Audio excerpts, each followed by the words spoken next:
आपके लिए, अगर आप कोई भी पॉलिसी करते हैं, इंश्योरेंस पॉलिसी लेते हैं, तो उस पॉलिसी में कई तरह की शर्तें भी लिखी रहती हैं। ये शर्तें अक्सर इतनी लंबी और जटिल होती हैं कि इसे पढ़ना या समझना बेहद मुश्किल हो जाता है। ज़्यादातर लोग शर्तों की जटिल भाषा को देखते हुए इसे पढ़ते नहीं हैं और ऐसे में भारतीय बीमा विनियामक ने एडाई ने बीमा कंपनियों को निर्देश दिया है कि वो नियम और शर्तों की जो भाषा है उसका सरलीकरण करें। एक्चुअली ये डायरेक्ट निर्देश नहीं दिया है, इसके लिए बाकायदा उन्होंने एक कमेटी बनाई है। ये 12 सदस्यों की कमेटी है।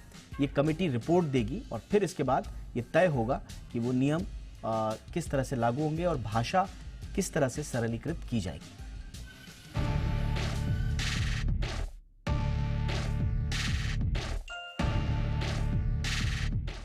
बीमा कंपनियों से पॉलिसी लेना जितना आसान होता है उतना ही मुश्किल होता है उनकी नियम और शर्तों को पढ़ना और समझना। हर पॉलिसी में कई पन्नों की नियम शर्तें होती हैं जिसे ज्यादातर लोग पढ़ना पसंद नहीं करते हैं, लेकिन इसे पढ़ना और समझना बेहद जरूरी होता है क्योंकि किस स्थिति में बीमा का पैसा मिलेगा और कब नहीं मिलेगा इन्हीं नियमों और शर्तों पर आधारित है। अब ग्राहकों की इन्हीं परेशानियों को देखते हुए भारतीय बीमा विनियामक और विकास प्राधिकरण ने बीमा कंपनियों को नियम शर्तें आसान भाषा में करने के लिए कहा है। भारतीय बीमा विनियामक और विकास प्राधिकरण का कहना है कि पॉलिसी में बेहद ही जटिल भाषा का इस्तेमाल किया जाता है, जिसकी वजह से ग्राहकों को नियम और शर्त समझने में परेशानी होती है। ऐसे में पॉलिसी लेने वाला भ्रमित हो जाता है। किसी भी पॉलिसी को लेने से पहले उसकी पूरी जानकारी जरूरी होती है। पॉलिसी की भाषा को सरल बनाने के लिए एक समिति का गठन किया गया है। एल विश्वनाथन की अध्यक्षता में गठित इस 12 सदस्यीय समिति को 8 से 10 सप्ताह के भीतर अपनी सिफारिश देनी होगी, जो मौजूदा बीमा पॉलिसी शब्दों की जांच करेगी और सरल और स्पष्ट शब्दों का सुझाव देगी ताकि 2047 तक इंश्योरेंस फॉर ऑल का टारगेट सरल और आसानी से समझ में आने वाली भाषा के साथ पूरा हो। ब्यूरो रिपोर्ट, जी मीडिया। रूपटा सर हमारे साथ हैं लगातार। सर, बीमा तो सर फाइनेंशियल प्लानिंग का एक बहुत अहम हिस्सा है और अक्सर लोगों की शिकायत रहती है। कितना इंपॉर्टेंट और सिग्निफिकेंट लगता है सर आपको कि भाषा को सरल कर दिया जाए, आसान कर दिया जाए? तो आईआरडीए के सामने ये लक्ष्य है कि इंश्योरेंस फॉर ऑल बाय 2047, तो उसके लिए अब 24 साल रह गए हैं। ये कैसे हो पाएगा? 140 करोड़ लोगों का बीमा करना, सभी टाइप का बीमा करना। हेल्थ इंश्योरेंस का रिक्वायरमेंट तो सारे 140 करोड़ लोगों को है। लाइफ इंश्योरेंस का रिक्वायरमेंट शायद कम हो, प्रॉपर्टी की इंश्योरेंस का कम लोगों को हो। पॉइंट इज कि सभी लोगों को इंश्योरेंस का रिक्वायरमेंट है। तो पॉपुलेशन स्केल पे अगर कुछ काम करना है उसके लिए कई चीजें करनी होगी।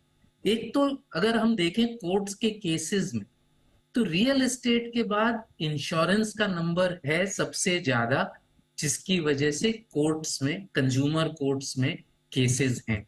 यानी कि ये एक ऐसा कॉन्ट्रैक्ट है जो लोगों को समझ में नहीं आ रहा। क्योंकि इंश्योरेंस क्या है? इंश्योरेंस कंपनी आपको कोई प्रॉमिस देती है, उस प्रॉमिस की एवज में आप उनको पैसा देते हैं। तो वो प्रॉमिस क्या कर रही है इंश्योरेंस कंपनी, किस टाइम पे वो प्रॉमिस को भुगतान होगा, किस टाइम पे वो प्रॉमिस वैलिड नहीं है, ये चीज अगर आपके ना समझ में आए तो वो फ्यूचर में प्रॉब्लम देना ही है। और सबसे ज्यादा इसका अगर हमें कहीं इश्यू देखना है तो मैं इंडिविजुअल इंश्योरेंसेस की बात कर रहा हूं, जो आम आदमी के लिए आता है, तो वो हेल्थ इंश्योरेंस में आता है। कई केसेस हैं जो सारा as they called pre existing disease, कि अगर आपको कोई बीमारी ऑलरेडी है पॉलिसी लेने से पहले, तो उसके इलाज के जो पैसे हैं, अब ये मैं सरल भाषा में समझा रहा हूं, कि उसके पॉलिसी लेने के बाद, अगर आपको पॉलिसी लेने से पहले कोई बीमारी थी तो पॉलिसी लेने के बाद कई समय तक वो उसका पैसा आपको नहीं मिलेगा।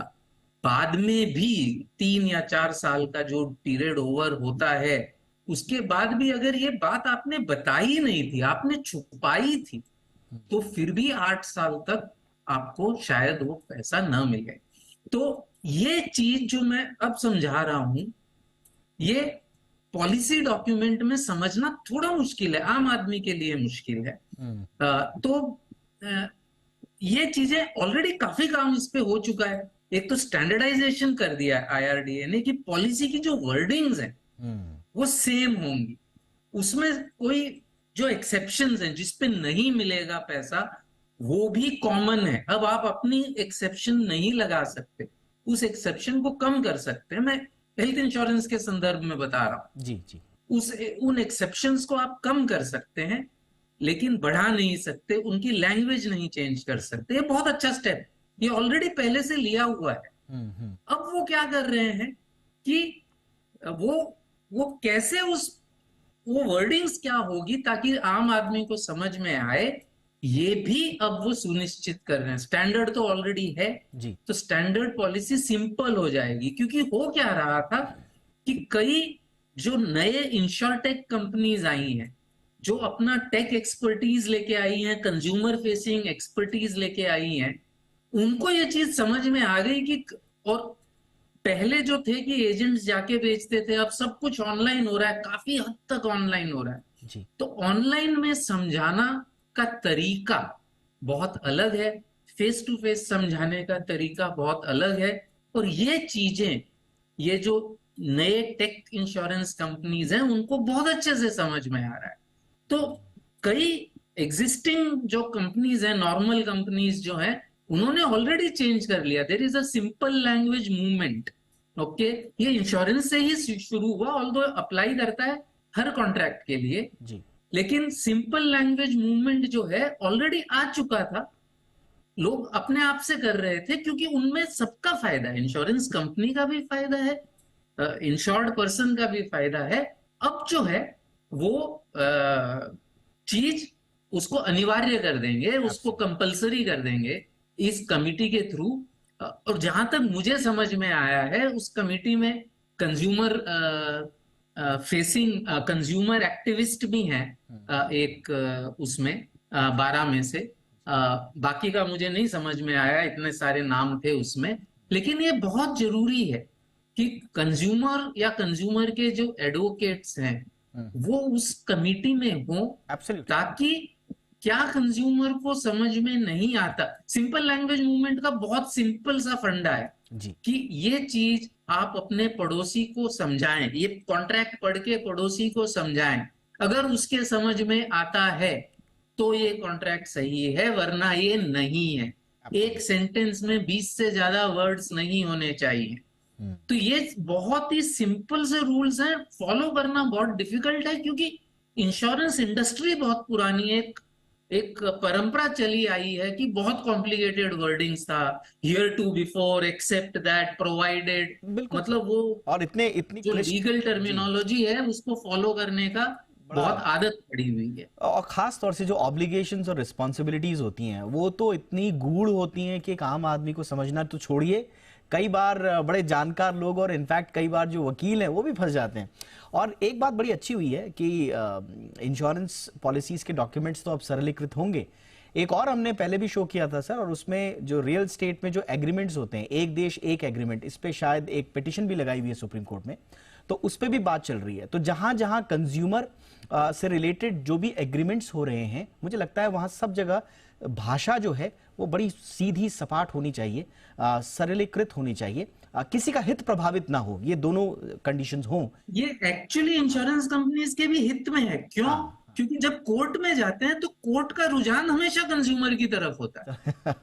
तो अगर सिंपल भाषा रखेंगे तो क्लियर होता है ऑब्लिगेशन क्या था, नहीं था। सही बात है। तो इनफैक्ट ये थोड़ा सा मीडियम टर्म में भी इंश्योरेंस कंपनीज के भी फेवर में।